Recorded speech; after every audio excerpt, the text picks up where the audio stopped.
কোনো অনুদান চাই না, শুধু একটাই চাই, ওসমান হাদির অসমাপ্ত বিপ্লবকে আপনারা সমাপ্ত করবেন। আপনারা যদি রাজি থাকেন আমার সাথে ওয়াদা করেন, ইনসাফের বাংলাদেশ গঠন না হওয়া পর্যন্ত আপনারা শান্ত হবেন না।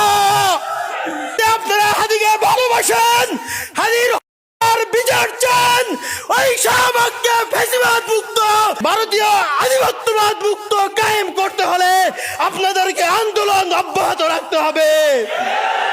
আমি এখানে ওসমান হাদির ভাই হিসেবে আসি নাই, আমি হাদির একজন সহযোদ্ধা ছিলাম।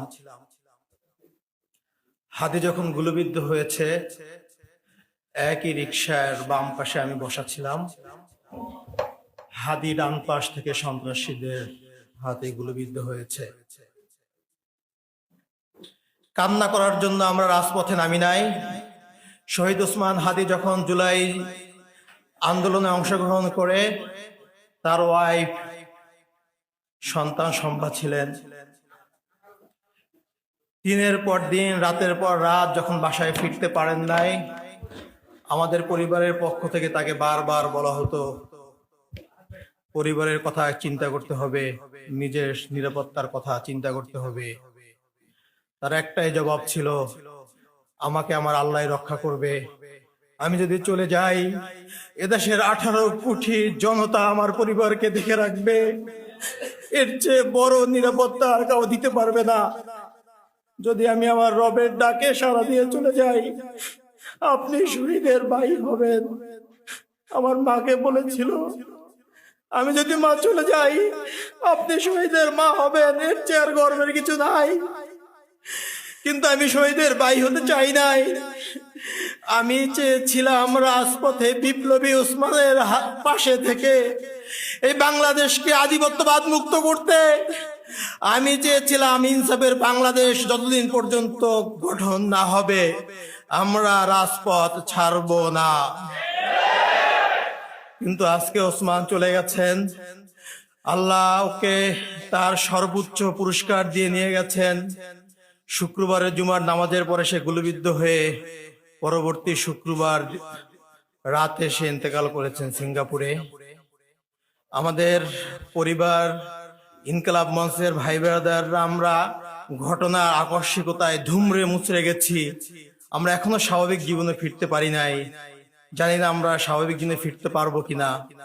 আমাদের শহীদ পরিবার, ইনকিলাব মঞ্চ, ওসমানগণের লাখো লাখো ভালোবাসার জনগণ, বিপ্লবী ছাত্র জনতা, সবার কাছে আমার একটাই দাবি, ওসমান যে বিপ্লবী আন্দোলন করেছিলেন, সে যে আন্দোলনের জন্য শহীদ হয়েছেন, পরবর্তীতে তার অসমাপ্ত বিপ্লবকে আপনারাই সমাপ্ত করবেন ইনশাআল্লাহ।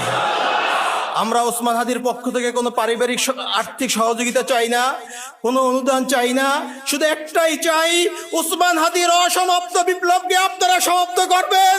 আপনারা যদি রাজি থাকেন আমার সাথে ওয়াদা করেন, ইনসাফের বাংলাদেশ গঠন না হওয়া পর্যন্ত আপনারা শান্ত হবেন না। ওসমান হাদি শাহবাগে দাঁড়িয়ে বলতেন, এই শাহবাগ হাজার বছরের মুসলমানদের কাছ থেকে এই বঙ্গভূমির স্বাধীনতা কেড়ে নিয়েছে। এই শাহবাগে ফ্যাসিবাদের হয়েছে, আমি এই শাহবাগ থেকে ফ্যাসিবাদকে রুখে দেব। এই শাহবাগে বসে আমি নারায়ে তাকবীর স্লোগান দেব।